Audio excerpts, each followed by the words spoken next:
Hello friends, പുതിയൊരു വീഡിയോയിലേക്ക് എല്ലാവർക്കും സ്വാഗതം. ജൂൺ 5 പരിസ്ഥിതി ദിനമാണല്ലോ.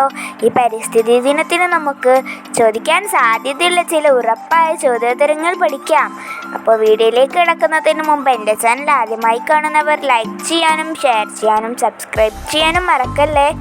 എന്നാൽ നമുക്ക് ഒട്ടും സമയം കളയാതെ വേഗം വീഡിയോയിലേക്ക് കിടക്കാം.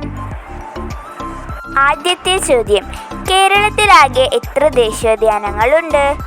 ഉത്തരം 5. ഏഷ്യയിലെ ആദ്യത്തെ ബട്ടർഫ്ലൈ പാർക്ക് എവിടെയാണ് സ്ഥിതി ചെയ്യുന്നത്? ഉത്തരം കൊല്ലം ജില്ലയിലെ തെന്മല. കൊല്ലം ജില്ലയിലെ ഏക വന്യജീവി സങ്കേതം ഏതാണ്? ഉത്തരം ചെന്തുരുണി വന്യജീവി സങ്കേതം. കൊച്ചിയുടെ ശ്വാസകോശം എന്നറിയപ്പെടുന്ന പക്ഷി സങ്കേതം ഏതാണ്? ഉത്തരം എറണാകുളം ജില്ലയിലെ മംഗളവന പക്ഷി സങ്കേതം.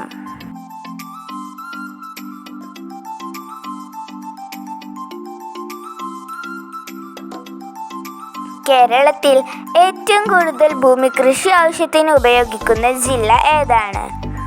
ഉത്തരം പാലക്കാട്. ഒരു തൈ നടുമ്പോൾ ഒരു തണൽ നടുന്നു. ഇതാരുടെ വരികളാണ്? ഉത്തരം ONV കുറുപ്പ്. ഇന്ത്യൻ ഹരിത വിപ്ലവത്തിൻ്റെ പിതാവ് എന്നറിയപ്പെടുന്നത് ആര്? ഉത്തരം MS സ്വാമിനാഥൻ. ഇന്ത്യൻ പരിസ്ഥിതി ശാസ്ത്രത്തിൻ്റെ മാതാവ് എന്നറിയപ്പെടുന്നത് ആര്? ഉത്തരം മേധ പട്കർ.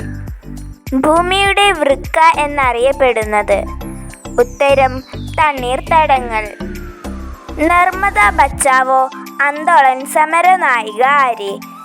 ഉത്തരം മേധ പട്കർ. പുല്ലുവർഗത്തിൽപ്പെട്ട ഏറ്റവും വലിയ സസ്യം? ഉത്തരം മുള.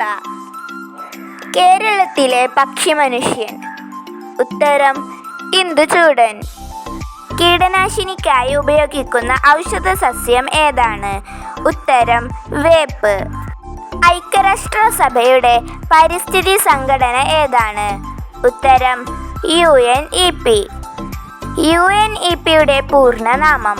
ഉത്തരം യുണൈറ്റഡ് നേഷൻ എൻവിറോൺമെൻറ്റ് പ്രോഗ്രാം. UNEPയുടെ ആസ്ഥാനം? ഉത്തരം കെനിയയിലെ നൈറോബി. പരിസ്ഥിതി പ്രസ്ഥാനങ്ങളുടെ മാതാവ് എന്നറിയപ്പെടുന്ന പ്രസ്ഥാനം ഏതാണ്? ഉത്തരം ചിപ്കോ പ്രസ്ഥാനം. ഭൂമിയിലെ ഏറ്റവും വലിയ കാട്? ഉത്തരം ആമസോൺ. ലോക പരിസ്ഥിതി ദിനം ആദ്യമായി ആചരിച്ച വർഷം ഏത്? ഉത്തരം 1974. കേരളത്തിലെ ആദ്യ പക്ഷി സങ്കേതം ഏതാണ്? ഉത്തരം എറണാകുളം ജില്ലയിലെ തട്ടേക്കാട്.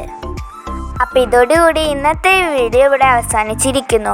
ഈ വീഡിയോ കണ്ട് ഇഷ്ടപ്പെട്ടവർ ലൈക്ക് ചെയ്യാനും ഷെയർ ചെയ്യാനും സബ്സ്ക്രൈബ് ചെയ്യാനും മറക്കല്ലേ. ഇനി അടുത്തൊരു കിടിലൻ വീഡിയോയുമായി നമുക്ക് വീണ്ടും കണ്ടുമുട്ടാം എന്ന പ്രതീക്ഷയോടെ എല്ലാവർക്കും ബൈ ബൈ.